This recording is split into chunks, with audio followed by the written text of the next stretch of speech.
Ready? Start. Mr. Deputy Speaker, Sir, I am glad I have been given an opportunity to express my view on the demand for grant for education. Para. Now we are thinking of putting up huge dams and construction of canals.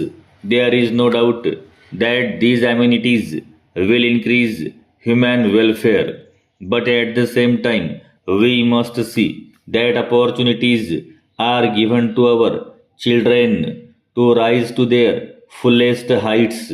We have been doing things in a particular way all these years, and we think it is impossible to do them in any other way. But if we are serious about education for our children, then I think that the whole problem requires a dynamic approach.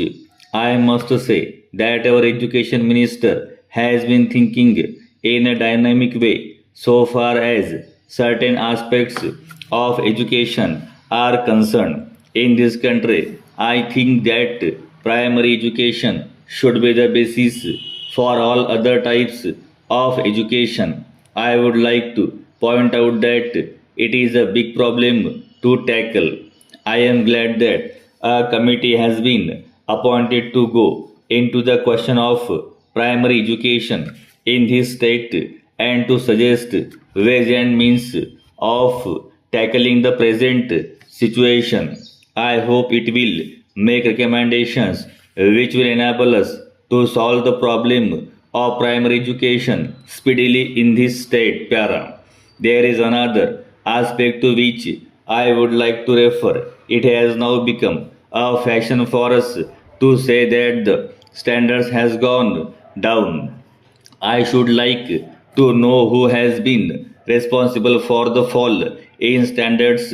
The education department is supervising educational activities. I have all praise for it. I know that all educational institutions are today manned by trained teachers. Some way say that the fault lies in the raw materials. It is not at all correct. I am sure that the children of today are much better than the children of the old days because they are brought up in an atmosphere of freedom. So it is the responsibility of this house to find out the reason for the fall in standards and to rectify matters. Para. In the matter of education, I must bring to the notice of the government that there is a tendency on the part of private managements to think of education as a business proposition. I hope that the education committee will look into this also. So far as the municipalities are concerned, a large part of their income is being utilized for elementary education. If the government takes over this responsibility or find funds for running these institutions, it will enable the municipalities to provide other amenities to the people. I hope that the Honorable Minister will look into this question also. In this connection, I would like to point out that schools are concentrated in particular areas. There are labor schools, local body schools, and other schools. All these are within a radius of 4 or 5 kilometers. I do not think it will serve any useful purpose. I hope this matter will be looked into. Para. Then there are single teacher schools. Whenever the problem of unemployment becomes acute, the government think of starting more and more schools so that the unemployed people may be employed as teachers.